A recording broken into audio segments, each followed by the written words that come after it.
Hey guys, hope everybody's doing okay. What we're going to do today is focus on understanding mole conversions. So you already had an introductory lesson on what this number is. What does a mole stand for? It stands for 6.02 times 10 to the 23rd items, just like a dozen stands for 12, a pair stands for 2.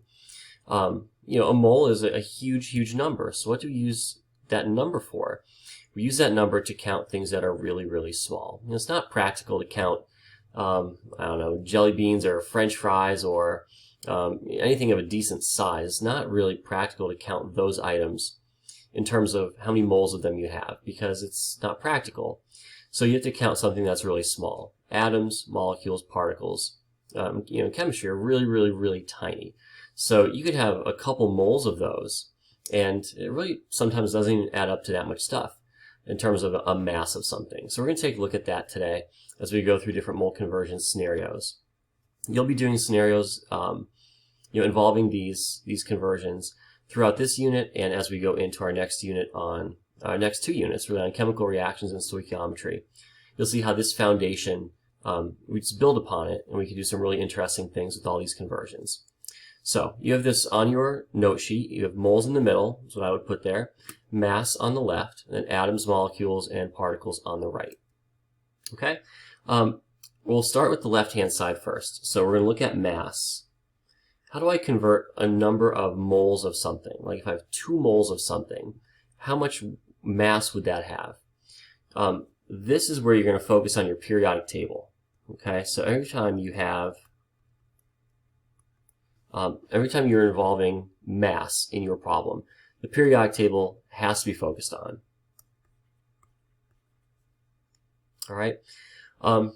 Looking at the periodic table, we have our elements in their boxes, right? We have a couple numbers in that box. We've really been focusing on the atomic number, like hydrogen is number 1, helium's number 2, lithium's number 3. That was when we had our element quizzes and we had to focus on what numbers we had to memorize. But now we're going to focus on the other number, which is called the molar or atomic mass.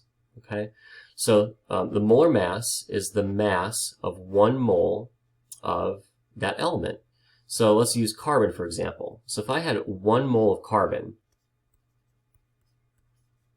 1 mole of carbon, that's 6.02 times 10 to the 23rd atoms of carbon. If I could somehow count them up, put them on my electronic balance, what would the balance read? Well, it wouldn't really read that high of a value. It would be 12.01 grams.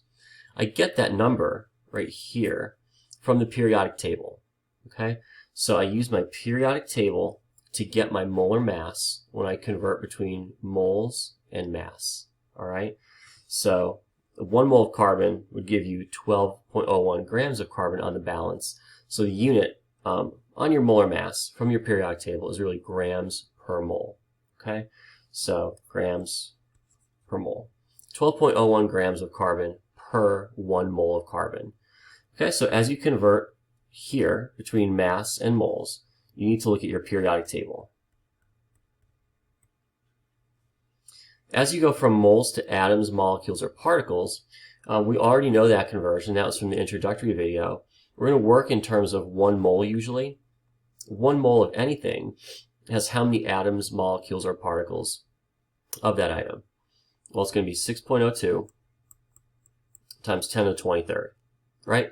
1 mole of carbon atoms is 6.02 times 10 to the 23rd carbon atoms. 1 mole of hydrogen atoms is 6.02 times 10 to the 23rd hydrogen atoms. 1 mole is 6.02 times 10 to the 23rd of that item. So that's what we're going to use to convert between moles and atoms, molecules, particles. And we're going to use our periodic table and the molar mass to convert between moles and mass. Okay, so that's what we need to have on this roadmap here. And then we'll be able to easily solve conversion problems based on this information. Okay, so let's go through a couple examples. First one, and you should have a blank note sheet for this. You can copy these down. You want to convert 3.50 grams of phosphorus to moles of phosphorus. So using our conversion roadmap at the bottom of the slide here, we're going to start with grams. We're going to convert into moles. All right, so that's what our problem is going to be. We're going to do factor label method. It's all we use to solve these things, so it's really easy. You want to start with your given information. So it's 3.50 grams of phosphorus. All right, really, really, really important to have your unit, which is grams, and the substance, which is phosphorus. We'll eventually get to problems where we change from phosphorus into something else when we have a chemical reaction. So factor label, set it up. We want to, and we know it's going to be one step, because if we're going from mass to moles here at the bottom, that's one step right here. Okay, so nothing too rigorous so far. Use your factor label rules. You want to cancel out what? You want to cancel out grams of phosphorus. Where does it go if you want to cancel it out? It's going to be on the bottom. Okay? I want to convert into moles. All right, so I'm going to put moles on top. The abbreviation for moles is not going to save you that much time, but it saves you enough time. It's MOL. Okay?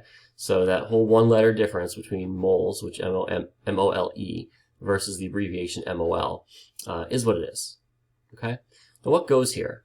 Well, if you remember, if we go back, when we're working with moles, we want to put 1 next to it. Work in terms of 1 mole.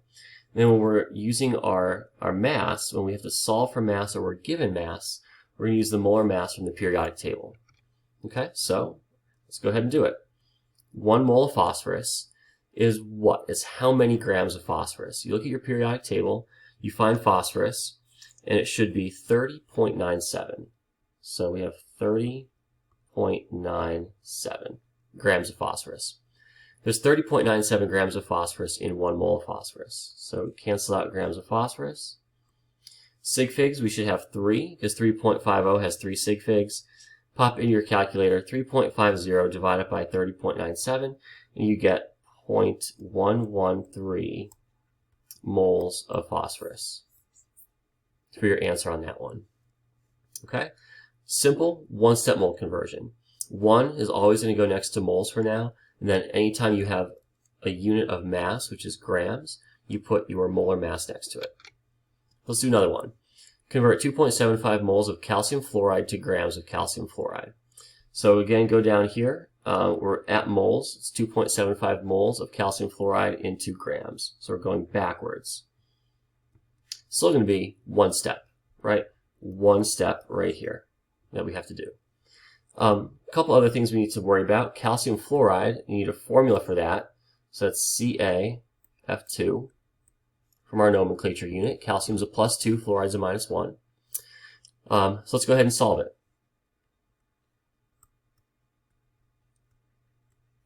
So 2.75 moles of calcium fluoride. It's going to be 1 step, so I set my 1-step problem up. I want to cancel out moles of calcium fluoride. Okay, so where does that go? If I want to cancel it out, it's going to have to go on the bottom.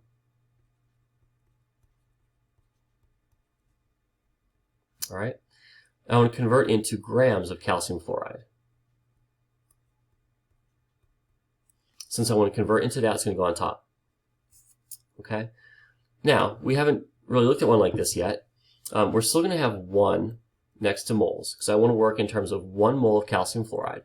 My equivalence here, just like on the last one, my equivalence is 1 mole of phosphorus is equivalent to 30.97 grams of phosphorus, or 30.97 grams of phosphorus equivalent to 1 mole. It doesn't matter, as long as I have 1 next to moles and 30.97 next to grams of phosphorus, I'm good, right? That's my equivalence. Doesn't matter which one's on top or bottom. If moles is on top or on bottom, the 1 goes next to it. If the 30.97 is grams, or if grams is on top or bottom, the 30.97 goes next to it. All right, same thing over here. But how do I get the mass of calcium fluoride? It's simple. You have to look at your equation, CaF2, and add up 1 calcium. Calcium is 40.08. And then you have 2 fluorines. So you want to make sure you take fluorine, multiply it by 2, and add it up. So fluorine is 19.00.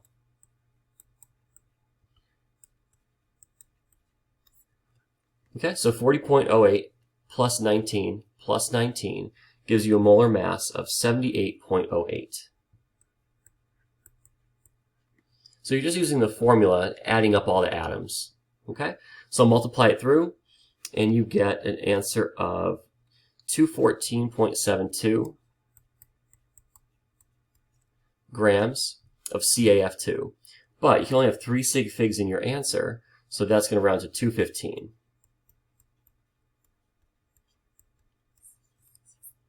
All right, 215 grams of, it looks a little sloppy there, but 215 grams of CaF2 for that. Okay, we're going to move on to the other side of our mole conversion roadmap here, and we're going to look at molecules. So if we have 4.50 times 10 to the 23rd molecules of carbon monoxide, convert that into moles. We're going to start here, go here, one step. Okay, so let's set it up. Molecules, you could either write the whole word out or just put M-O-L-E-C. Okay, don't put M-O-L, that's mole. Don't put M-O-L-E, that's mole. You have to put M-O-L-E-C at least. Carbon monoxide is CO.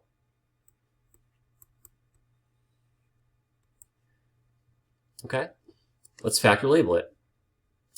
You want to cancel out molecules of carbon monoxide. So, just like always, for every factor label problem we've ever done, what you want to cancel out goes on the bottom if it's on top here, which it is. So let's put it on the bottom. And what you want to convert to goes on top. Well, we're doing one step. We're going right into moles. So I'm going to go moles of CO on top. Okay? So what goes next? Well, 1 always goes next to moles, whether it's on top or bottom, doesn't matter. We're working in terms of 1 mole here. If you go back, anytime we're dealing with atoms, molecules, or particles, you use Avogadro's number. Easy. How many molecules of carbon monoxide are in 1 mole of carbon monoxide? Well, it'll be 6.02 times 10 to the 23rd. Molecules of CO cancel. We're left with moles of CO for my final answer. Now, if you look at this, you're doing something times 10 to the 23rd divided by something times 10 to the 23rd. The 10 to the 23rd is canceling out here. So use your calculator appropriately. Okay, if you're having issues, we can talk about it in class. But you shouldn't get a number to the 46th or 48th or whateverth power. Okay, you should get a relatively normal, looking number here. So if you're using your calculator correctly, you'll get a nice normal looking number. If you're not using your calculator correctly, then you're getting something to the 40 whateverth power, and it makes no sense. So think a little bit before you just type it in and write something down for your answer. If you type it in correctly, you'll get to 3 sig figs, so you need 3 in your final answer. You'll get 0.748.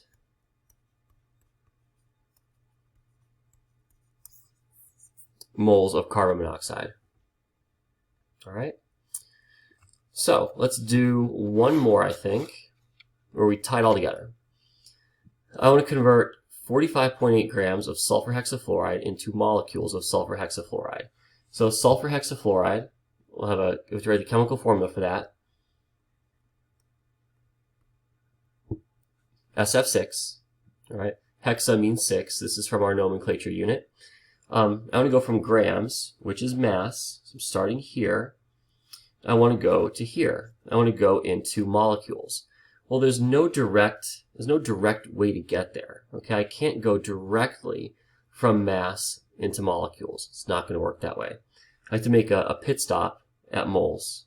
Okay, so I need to convert to moles first, and then convert into molecules. No big deal. So how many steps will this be then? 2. So I'll set up a 2-step problem. I'll be good to go. So 45.8 grams of SF6, 2 steps to get my final answer. Okay, we want to go to moles first. That's our first step. So I want to cancel out grams of SF6. It should go where? On the bottom. So grams SF6. And I want to convert to moles first. So that goes on top. Okay. Let's do numbers later. I want to cancel out moles of SF6 because I'm here now, right? I want to go from moles into molecules. So let me cancel out moles of SF6 and go into molecules. Okay, let's fill in some numbers. So anytime I see moles, for right now at least, I'm going to work in terms of 1 mole. So I'm going to put 1 next to moles in both situations here, both steps of my problem. And now I go all the way back to my roadmap here. Anytime I'm dealing with mass, my equivalence comes from the molar mass on the periodic table. So if I go ahead to where we are, my molar mass of SF6 involves me taking a sulfur and then adding 6 fluorines to it. So sulfur is 32.06, and fluorine we looked at is 19.00. You have to multiply that by 6. Okay, so 32.06 plus 19.00 times 6 gives you the molar mass of SF6, which comes out to be 146.06 grams of SF6. Okay, so straight from the periodic table, you figure that out.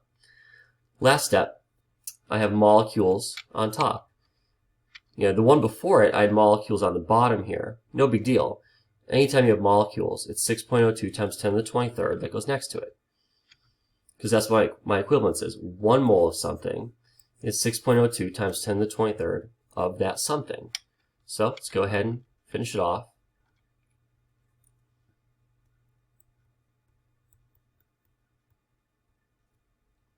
All right, let's look at what cancels. Grams of SF6 cancel out here and here. Moles of SF6 cancel out here and here. What am I left with? Molecules of SF6, which is what I want. 45.8 divided by 146.06 times 6.02 times 10 to the 23rd. Knock it out, 3 sig figs, and you end up with 1.89 times 10 to the 23rd molecules of SF6. Okay? That is how to do mole conversions. Okay, so it really doesn't get much more complicated than these for right now. We're going to take pieces of this and parts of this and expand on it as we go throughout the unit and as we go throughout the next 2 units. So the main takeaway here is factor label. Units, really, really important. Labels, really important. Getting those good habits now. If you have moles, you put a 1 next to it. If you have molecules, atoms, particles, you put 6.02 times 10 to the 23rd next to it.